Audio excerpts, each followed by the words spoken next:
Elias woke early, the glow of the Valari city casting soft, shifting patterns across the walls of his chamber. Sleep had been elusive. His mind replayed the images of the Nexus, the pulsing energy and the strange responsiveness of the crystals. A quiet determination had begun to take root in him, tempered by fear and awe. He knew now that he was here for a purpose beyond anything he had imagined, and that thought both thrilled and terrified him. Serenia met him at the balcony, her expression calm, yet serious. "Are you ready?" she asked. Elias nodded, though his chest still tightened at the thought of what lay ahead. "I think I have to be." They walked through the city in silence, the streets alive with soft hums and glimmering lights that seemed to follow their steps. Valari citizens passed them, their eyes lingering on him with an intensity that made Elias feel both significant and exposed. He tried to focus on the beauty around him, the floating gardens, the crystalline rivers, the towers that bent in ways no human architecture could, but his thoughts kept returning to the Nexus and the responsibility now placed upon him. When they reached the canyon again, Elias saw the massive structure of the Nexus glowing faintly, its energy streams flickering like a heartbeat. The Valari surrounding it waited silently, their expressions solemn. Serenia motioned for him to step forward. "This is the first trial," she said softly. "You must understand the Nexus, connect with it. Only then will it respond fully. It will not be easy, and it may test you in ways you cannot predict." Elias swallowed, feeling a wave of anxiety. "How do I begin?" Serenia gestured toward the entrance of the Nexus, a doorway that shimmered with light rather than any solid material. "You must enter. Let it sense you. Let it feel what is human in you." He stepped forward, feeling the hum of energy grow stronger. The air seemed thicker here, almost alive, pressing gently against his skin. He took a deep breath and entered. Inside, the space was vast and strange, larger than any building he had ever seen, yet it did not feel confined. Light swirled in ribbons and threads flowing like liquid, and shapes formed and shifted in the glow, some like memories, some like emotions, and some that he could not comprehend. The Nexus spoke to him, not in words but in feelings. A flood of images filled his mind. Visions of the Valari cities, of their forests, of the life they had nurtured for countless generations. And yet beneath the beauty there was a deep sorrow, a sense of something vital weakening. Elias felt the weight of it pressing on him, a quiet plea that seemed almost desperate. He closed his eyes, trying to steady his racing thoughts. "I don't know how to fix this," he whispered aloud, though he knew the Nexus could hear him. "I'm not one of you. I'm just human." And then slowly he realized that being human was exactly what mattered. The Nexus responded not to perfection, but to creativity, determination, and resilience, the qualities humans carried in abundance. Elias took a deep breath and let himself feel fully, his hopes, his fears, his love for discovery, and even the small moments of joy he had experienced on Earth. He let the energy flow through him, letting the Nexus perceive his essence. The light around him brightened, pulsing in rhythm with his heartbeat. Threads of energy reached out, brushing against him gently as if testing his response. Elias moved carefully, touching them with his hands, following the subtle currents that led deeper into the structure. Each step revealed more visions, moments from Valari history, the building of the cities, the joy of their people, and the gradual fading of knowledge that had led to the Nexus weakening. Hours seemed to pass as Elias navigated the inner chambers. Guided by instinct and an unspoken connection, the Nexus tested him constantly, presenting illusions that reflected his doubts and fears. He saw himself failing, the Valari losing hope and the world fading into darkness. But with each vision, he reminded himself of what he knew, that humans were capable of persistence, of trying again when failure seemed inevitable. Serenia watched from the edge of the Nexus, her presence steady and reassuring. She did not intervene, but her calmness gave Elias strength. When he faltered, she offered a glance, a silent encouragement, reminding him that he was not alone. At one point, he came upon a chamber filled with floating spheres of light. Each sphere contained an image, a memory, or an emotion of the Valari people. He reached out, touching them lightly, and felt a connection ripple through him. The spheres vibrated with his presence, responding to the human qualities he had brought: curiosity, courage, and compassion. He realized that the Nexus was not simply a machine or a magical object. It was alive in a way that mirrored the people it sustained. It required more than technical skill. It required understanding, empathy, and the ability to inspire growth. As he moved further, the illusions became more challenging. He was confronted with visions of his own doubts, fears of failure, and memories of Earth. Moments when humans had been fragile, imperfect, and small. And yet the Nexus seemed to ask him to see beyond weakness, to embrace potential. It was as if it sought a balance between humility and courage, teaching him that human imperfection was not a flaw, but a strength. Elias paused, taking a deep breath. He let the Nexus feel his heart fully, allowing himself to acknowledge fear without being controlled by it. He let himself imagine solutions, hope, and the persistence to continue. The light around him intensified, spinning faster, converging toward a central core of brilliance. He stepped forward, arms outstretched, and the energy flowed into him and through him, as though the Nexus and his own essence were merging. A low hum filled the chamber, vibrating through every part of him. He felt the pulse of life, the collective heartbeat of the Volari civilization, and realized that his presence had reawakened it. The threads of energy connected more strongly, weaving a network of light that extended outward, restoring balance and strength to the entire structure. When the light finally dimmed to a gentle glow, Elias found himself standing in silence. He was exhausted, but a deep satisfaction filled him. The Nexus had responded, not because he was powerful or perfect, but because he was human, carrying qualities that the Volari themselves had lost over generations. He had reminded the Nexus of what humans could bring: adaptability, imagination, and the ability to persevere in the face of uncertainty. Serenia stepped forward, her expression one of awe and relief. "You did it," she said softly. "You have awakened it." Elias shook his head, still trying to comprehend what had happened. "I don't feel like I did anything special," he admitted. "I just tried to be me." "That is exactly why it worked," Serenia replied. "The Nexus responds to what we have forgotten. It reacts to humanity's unique strength, our resilience, creativity, and hope. You have reminded it of what it needs." The chamber around them brightened once more, as if acknowledging his words. Elias looked at the flowing streams of energy, the threads of light connecting every part of the structure, and felt a profound sense of connection, not only to the Nexus but to the Volari people, and to the world itself. Over the next several hours, he explored the Nexus further under Serenia's guidance, learning how to sustain the energy and maintain its balance. Every step revealed new patterns, subtle adjustments, and the delicate interplay of life and energy that the Volari had cultivated for centuries. He realized that the task was not finished. He had initiated the process, but it would require continuous understanding, observation, and adaptation to keep the Nexus fully alive. By the end of the day, Elias emerged from the inner chambers tired but exhilarated.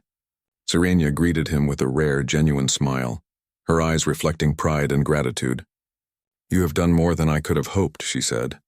"You have not only awakened the Nexus but reminded us of our place in the universe." Elias felt a swell of emotions: relief, wonder, and a quiet pride. He had come to this world as a guest, uncertain of his purpose, and now he stood as someone who had restored life to a civilization.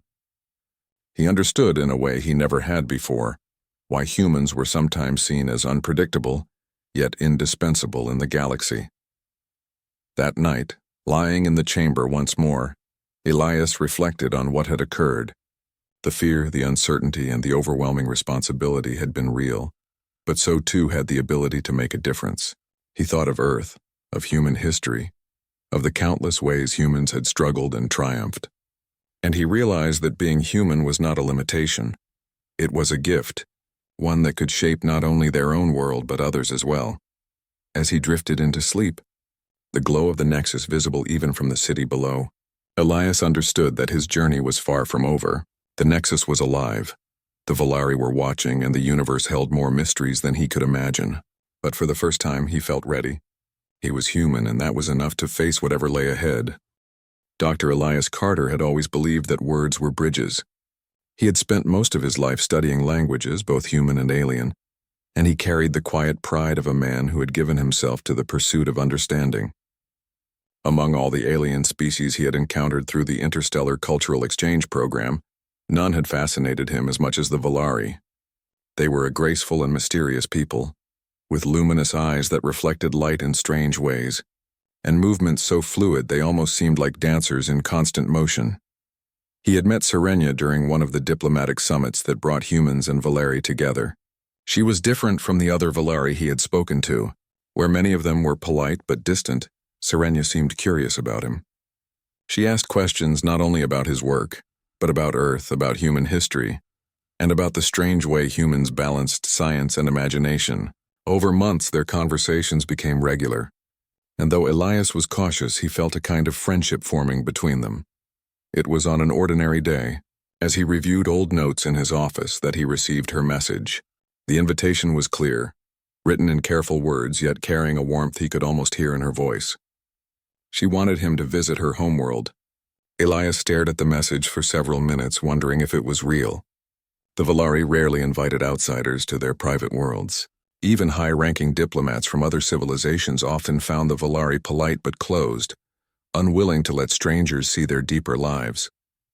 For Serenia to invite him, a human scholar with no political power, was almost unthinkable. He accepted without hesitation. Curiosity drove him, but so did the strange bond he felt with her. The arrangements were made quickly, and within a week he found himself stepping aboard a sleek Valeri transport vessel. The journey itself was quiet. The Valeri crew treated him with courtesy but little warmth, as though unsure of his place among them. Elias filled the silence with thoughts of what awaited him. He imagined crystalline cities, vast libraries of alien knowledge, and perhaps a chance to see a culture few humans had ever glimpsed. But behind his excitement was also a hint of unease. Why him? Why now? When the ship finally emerged from hyperspace, Elias pressed his face close to the viewing pane. The Valeri homeworld filled his vision, and his breath caught in his chest. The planet shone like a jewel, wrapped in blue-green seas and streaked with glowing rivers that shimmered even in daylight.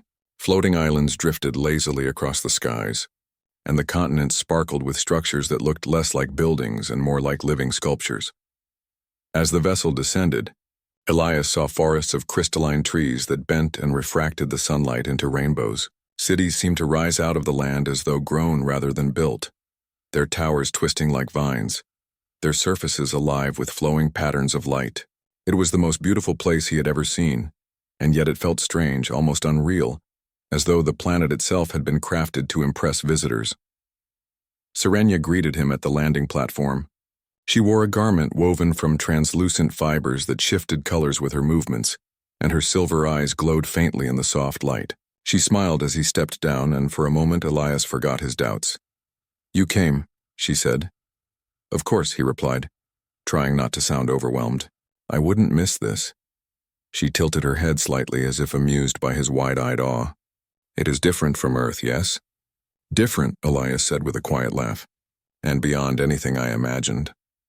She led him through the city, and everywhere he looked he felt the strangeness of being an outsider. The Valeri they passed bowed politely, but their gazes lingered on him longer than seemed natural. Their eyes flicked to Serenia, then back to him, as if silently questioning her choice of companion. He noticed that the air itself seemed alive, filled with faint humming vibrations that touched his skin like whispers. Serenia's home was not a house in the human sense. It was a flowing structure that seemed to grow from the ground itself, walls curving like petals of a flower, glowing softly in the twilight. Inside, the rooms were spacious and filled with objects Elias could not name, crystals that floated in mid-air, streams of liquid light running through carved channels, and strange devices that pulsed gently as though breathing. Her family greeted him with courtesy, though their eyes mirrored the same quiet scrutiny he had felt from strangers outside. Serenia introduced them one by one, her mother a figure of serene grace who spoke little, her father dignified and reserved, and her younger brother, whose curiosity was less hidden than the others. Elias did his best to be polite, though he could not shake the feeling that he was being weighed and measured with every word. The first evening passed in quiet conversation. Serenia asked him about Earth's cultures, about human art and history, and about the strange persistence of human myths even in an age of technology. Her family listened, sometimes asking questions of their own, but often sharing glances that Elias could not interpret. He wondered if he was imagining it, but the thought lingered. They were not treating him as an ordinary guest. That night, lying in the chamber Serenia had given him, Elias struggled to sleep. The bed was soft, woven from fibers that adjusted to his body, yet his mind was restless. Through the open window he could see the glowing forest beyond, trees casting long rays of shifting light across the horizon. The air was filled with faint whispers like the distant sound of voices carried by wind. He wondered if the planet itself was alive. The next days brought more wonders. Serenia took him to see the crystal forests, where each tree responded to their presence by bending its branches and releasing soft musical tones. She guided him to a lake that glowed from within, its waters filled with living organisms that painted the surface with shifting colors. Elias felt as though he was walking through a dream, and yet the unease never left him. Everywhere they went, he saw the same reaction from the Volari they encountered. Politeness, curiosity, but always a sense of distance, as though he were not simply a visitor but something else entirely. He overheard hushed voices when he passed by groups, conversations that stopped the moment he drew near. He noticed symbols carved into walls and pathways, circles within circles, glowing faintly, and though he asked Serenia about them, she only smiled and said they were old traditions. It was during one visit to a great hall of light, a place that seemed like both a temple and a library, that Elias felt the weight of mystery pressing on him. The Volari gathered in silence around glowing crystals, their faces solemn, their eyes fixed on the pulsing lights. As he stepped inside with Serenia, the crystals flared brighter and every head turned toward him. The silence deepened, heavy and watchful. Elias's heart quickened. He felt as though he had walked into the center of something ancient, something not meant for outsiders. Later, when they returned to her home, he finally asked her the question that had been building inside him. "Serenia," he said, his voice quiet, "why did you invite me here, really?" She looked at him with an expression he could not read. For a long time she did not answer. Then she said softly, "Because there are truths you must see for yourself, and because you may be more important here than you realize." Elias stared at her, unsettled by the weight in her voice. He wanted to press her for answers, but something in her eyes held him back. He realized that whatever her true reason was, it went far beyond friendship, far beyond cultural exchange. That night, lying awake again in the strange glowing chamber, Elias felt the threads of mystery closing around him. The beauty of the world, the politeness of its people, Serenia's quiet intensity, it all hid something deeper. He thought of her words, of the strange symbols, of the crystals that seemed to react to his presence. And as he finally drifted into uneasy sleep, one thought lingered in his mind, heavy and certain. He was not here by chance. He was here for a reason, one he had yet to understand. Elias woke the next morning to the soft glow of light filtering through walls that seemed alive. The chamber around him shifted with the dawn, the surfaces glowing brighter as if greeting the day. He sat up slowly, still not fully rested. His dreams had been filled with strange images, crystal forests bending toward him, voices whispering in languages he half understood, and Serenia's silver eyes watching him from the shadows. He dressed and stepped outside. The air was cool, carrying the scent of something sweet and sharp like flowers and metal blended together. Serenia was waiting for him in the courtyard. She stood with her hands folded, her garment glowing faintly as the light touched it. She smiled when she saw him, but Elias noticed that her smile did not quite reach her eyes. "You slept well?" she asked. "Well enough," Elias answered. He looked around at the crystalline city beyond her home, its towers bending in impossible curves. "Your world is more than beautiful, but it feels as if every part of it is watching me." Serenia tilted her head as if considering his words. "You see more than most would." She turned away, motioning for him to follow. "Come, there are places you should see." They walked through the city together. The street seemed alive with faint pulses of light running along the ground, like veins carrying energy. The people they passed gave Elias the same quiet, assessing looks he had grown used to, though no one stopped to speak. He wondered if they had been told to leave him in silence, as if words themselves might reveal too much. Their first destination was a vast open square filled with pillars of crystal rising like frozen fountains. Each pillar glowed with shifting colors, and Volari citizens moved among them, touching the surfaces lightly with their hands. When Elias approached, the nearest pillars flared brighter, and the surrounding Volari stopped to watch. He felt his throat tighten. "What is this place?" he asked. "It is a memory square," Serenia explained. "The crystals hold echoes of thought and history. Our people come to touch them and remember. Elias reached out hesitantly and placed his hand against one of the pillars. A shock of warmth spread through his skin, and his mind filled with sudden images. Vast oceans under twin moons, Volari ships soaring through unknown skies, and faces both young and old filled with emotions he could barely grasp. The flood of sensation left him breathless, and he pulled his hand away. The crystal dimmed, returning to its normal glow. The Volari around him whispered among themselves, their voices low but tense. Elias looked at Sirenia in confusion. "They react to me," he said softly. "They do," Sirenia admitted. Her expression was unreadable. "They are not supposed to." The walk continued, and with every step Elias felt the mystery deepen. Sirenia showed him gardens where plants floated in midair, tethered by glowing threads, and rivers that sang faint notes as water flowed. Everywhere he went, the world seemed to shift in response to him. Lights brightened, sounds grew clearer, and even the air seemed to hum with energy when he passed. That evening, Sirenia took him beyond the city. They rode in a vessel shaped like a crescent of glass, gliding silently across the sky. The landscape below changed from glowing forest to vast plains of crystal sand that shimmered under the starlight. Elias leaned close to the transparent edge, unable to look away. "It's like traveling through a dream," he whispered. Sirenia watched him carefully. "Do you trust me, Elias?" The question startled him. He looked at her, trying to read her expression. Her eyes glowed faintly in the dim light, and for a moment he thought he saw something heavy behind them, a weight of decision she carried. "I want to," he said, "but I don't understand why I'm here. Every place we go, every person we see, it feels like they are expecting something from me."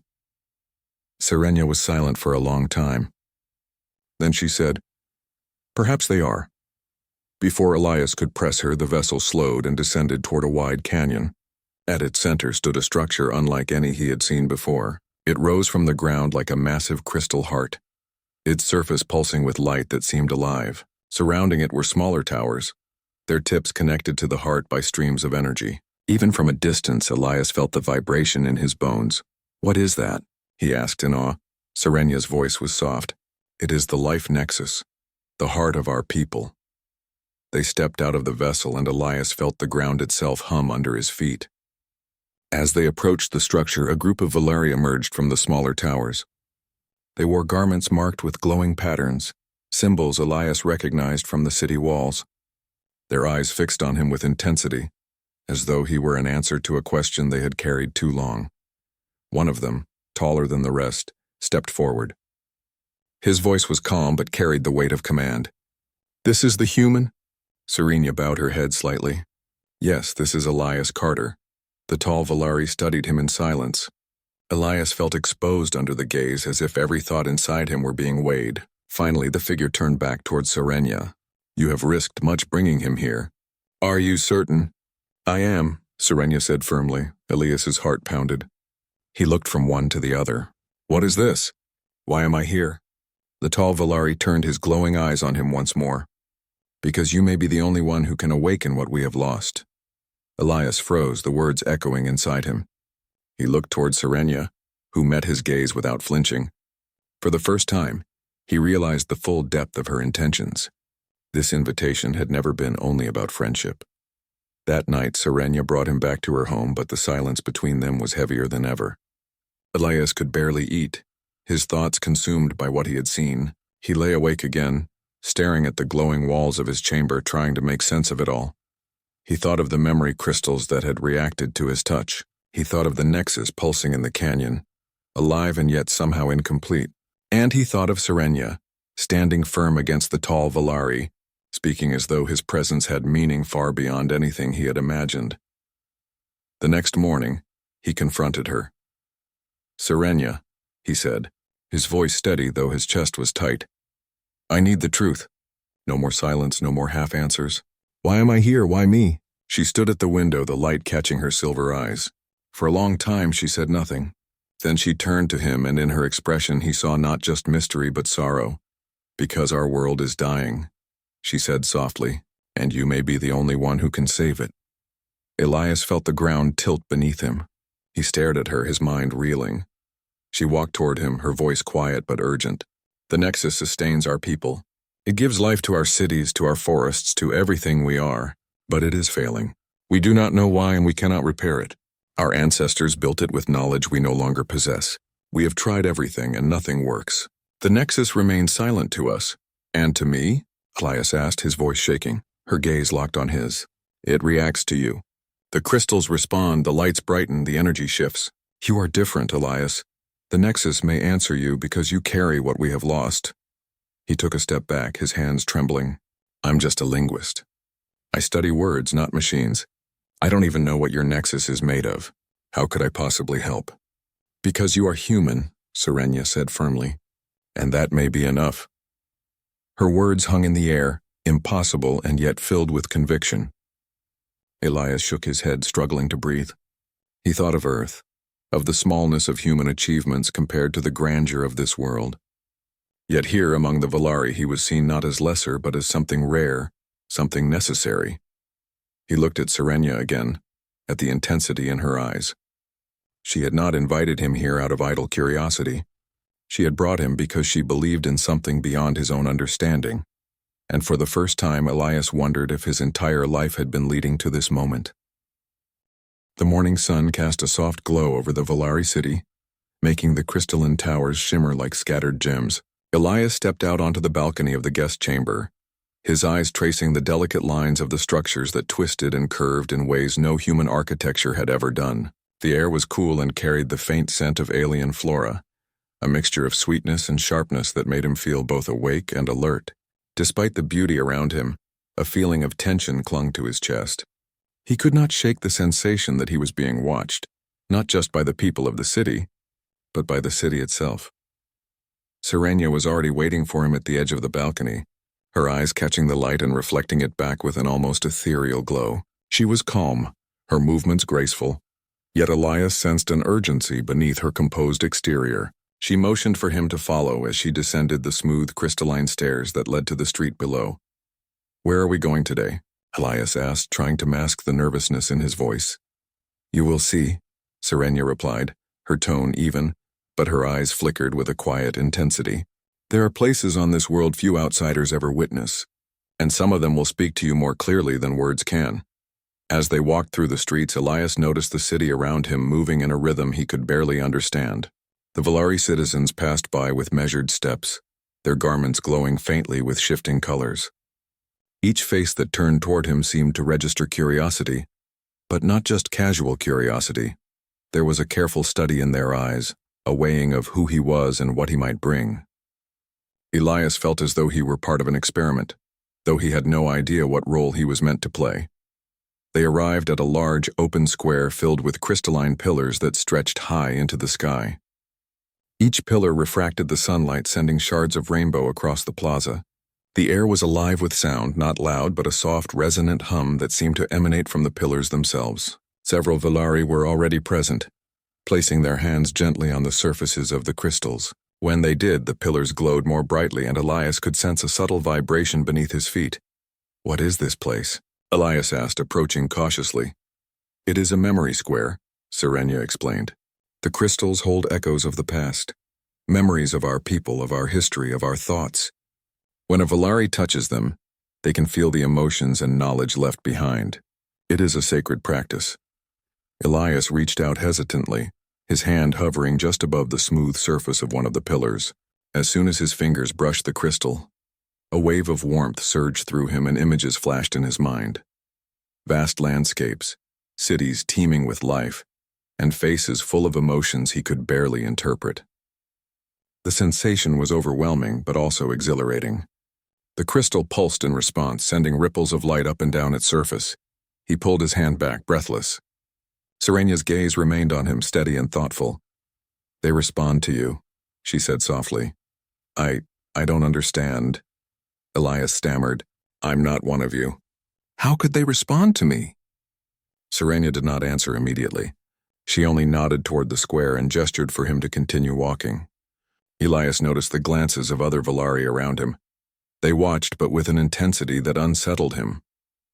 Every movement he made seemed to carry weight, as though it mattered more than it should. They spent the day moving through different parts of the city, each area more wondrous than the last.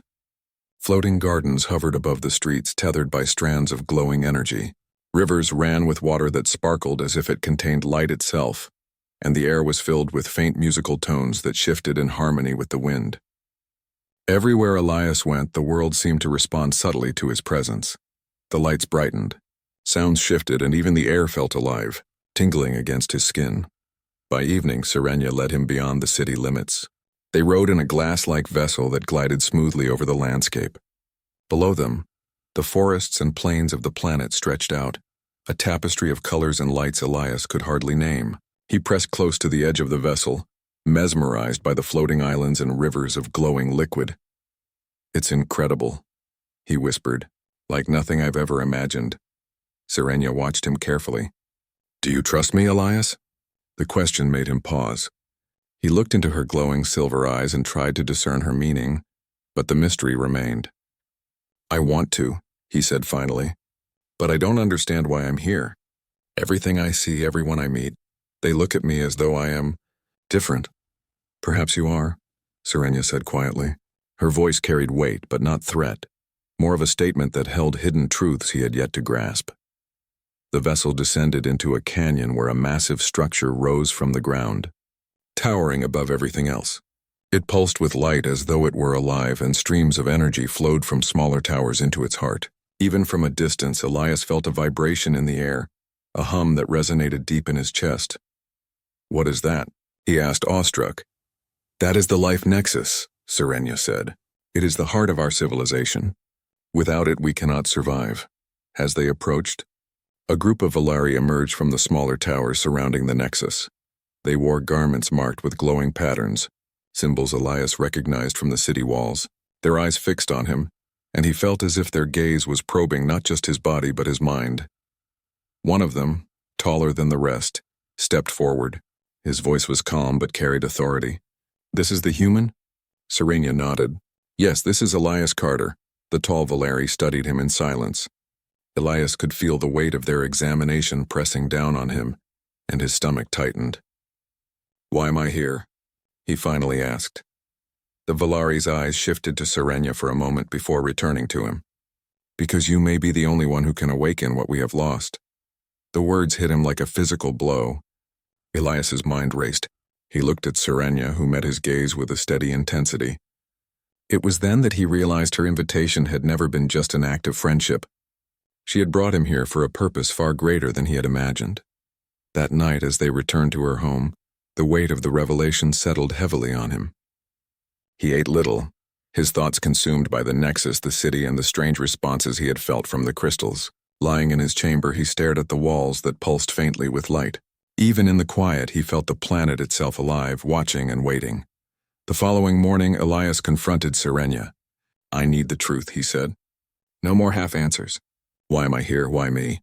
She looked out the window, her silver eyes reflecting the glowing city. After a long pause, she turned to him. "Our world is dying," she said softly, "and you may be the only one who can save it." Elias felt his chest tighten. "How? I'm just a linguist. I study words. I don't know anything about your nexus or how to fix it."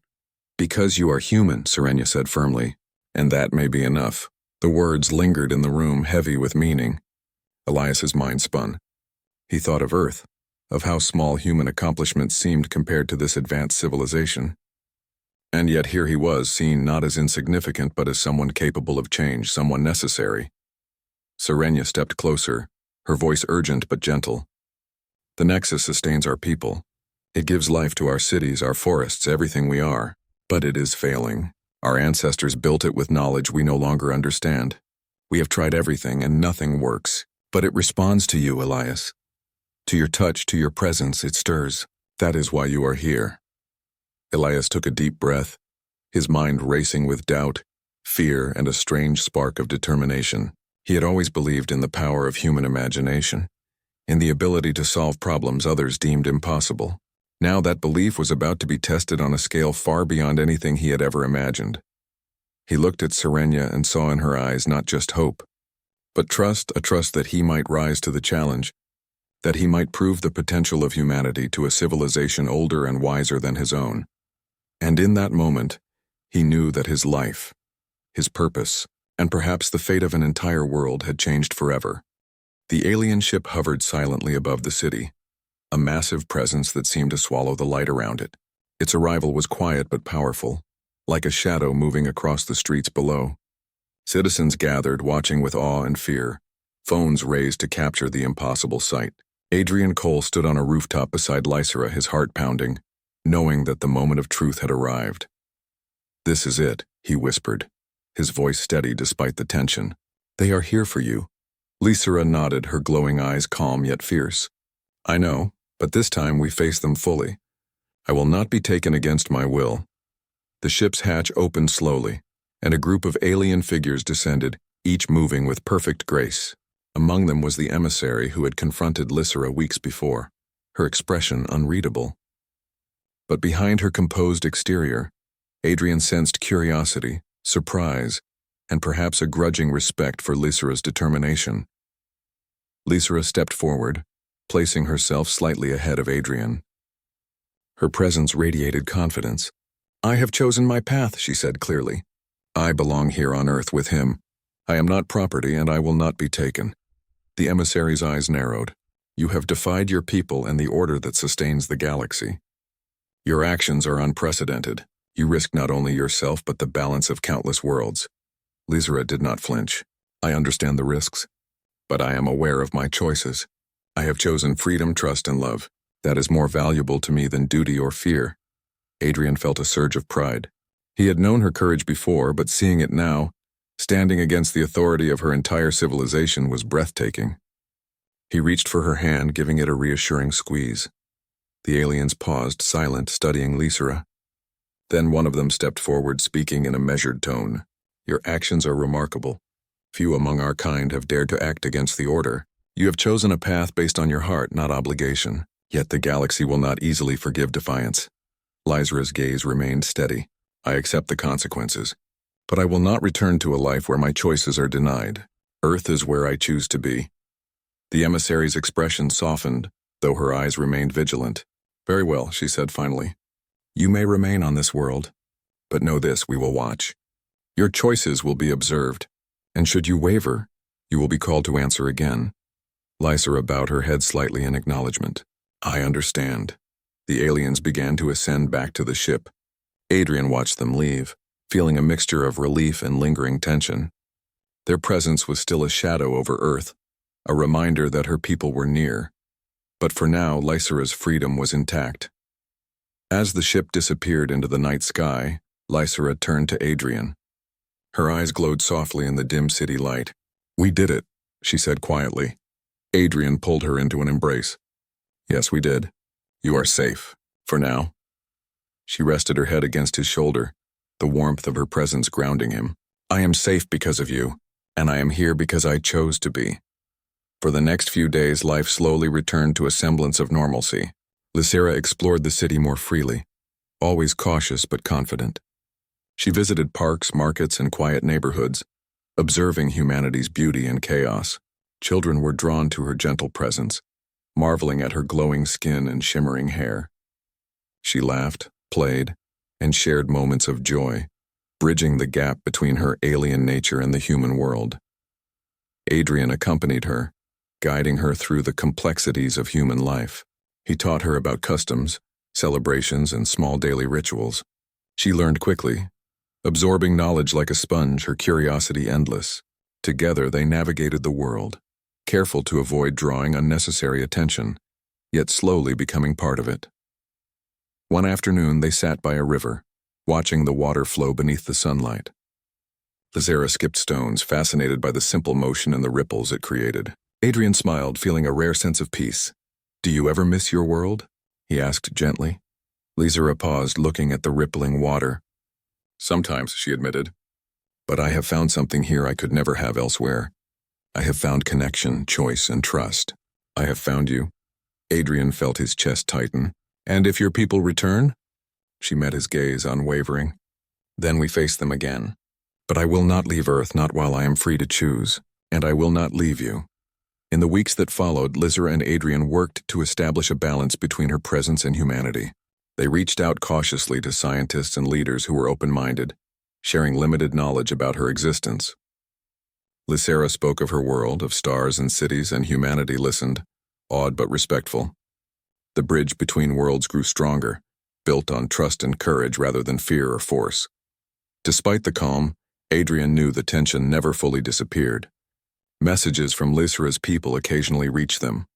Silent warnings, subtle signals, reminders that her freedom was fragile. But Lysera remained steadfast, her determination unwavering. Adrian realized that her courage was a gift not only to herself but to humanity, teaching them respect, choice, and the strength to face the unknown. One evening, as they watched the sun set from a hill overlooking the city, Adrian spoke quietly. "I never thought we would reach this point. I never imagined your people would allow you to stay." Lysera leaned against him, her glowing skin reflecting the orange and pink sky. "I never imagined I would choose a world so different from my own. But I have learned that connection, trust, and love are worth more than duty or fear. I am where I belong." Adrian smiled, feeling a deep sense of fulfillment. "And I am glad it is here with you." The weeks turned into months. Lysera adapted further to Earth, learning its languages, customs, and technologies. She became a quiet symbol of courage, a bridge between worlds. People who encountered her marveled at her wisdom and kindness, learning from her example that fear could be replaced with understanding, and difference could become connection. Adrian and Lysera's bond deepened, rooted in shared experiences, trust, and the courage to face impossible odds. They walked through the city hand in hand, laughed at small jokes, and shared quiet moments of reflection. The galaxy beyond Earth remained vast and uncertain, but for now they had each other. One night, under a sky filled with stars, Adrian asked, "Do you think they will ever forgive you fully?" Lysera looked at the twinkling lights above. "Perhaps," she said thoughtfully, "but forgiveness is not what matters. Choice matters. Freedom matters. And I have chosen this world, this life, and you." Adrian pulled her close, feeling the weight of her words and the truth within them. "Then we face everything together," he said. "Yes," she agreed, her glowing eyes meeting his. "Together." In the quiet of the night, with the city below and the stars above, they stood united. The galaxy might still watch, challenges might arise, and danger might never fully disappear. But they had each other, and that choice, the choice to trust, to stay, and to love, was stronger than any authority, any fear, and any distance. And in that bond, they found a home. Not just on Earth, not just in each other, but in the courage to choose, to face the unknown, and to live fully in the light of freedom. The world would never be the same. Humanity had glimpsed something extraordinary, and Adrian and Lysera had proven that connection, trust and love could transcend planets, species, and fear itself. As they walked back into the city, hand in hand, Adrian realized the truth that had been clear all along. The greatest journey was not across stars or galaxies. It was the journey of choosing each other, over and over, despite all odds.